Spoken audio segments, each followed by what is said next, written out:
sono Franco Brunelli e rappresento l'azienda agricola Brunelli Sandro Carlo Franco e Laura che gestisco insieme ai miei fratelli.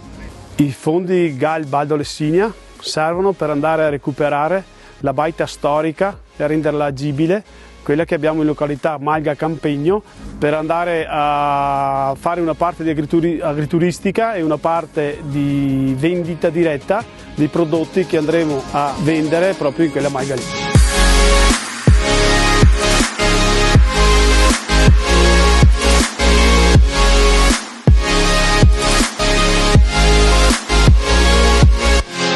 La collaborazione col GAL è stata positiva perché ha accettato e ci ha aiutato per andare a recuperare questa storica baita che comunque fa parte della storia degli alpeggi in quota che ci sono su tutto l'arco alpino della nostra Lessinia. In prospettiva futura sarebbe molto interessante che il GAL aprisse dei bandi per andare a recuperare la produttività di questi luoghi che sono la storia e l'interesse dell'agricoltura della nostra Lessinia.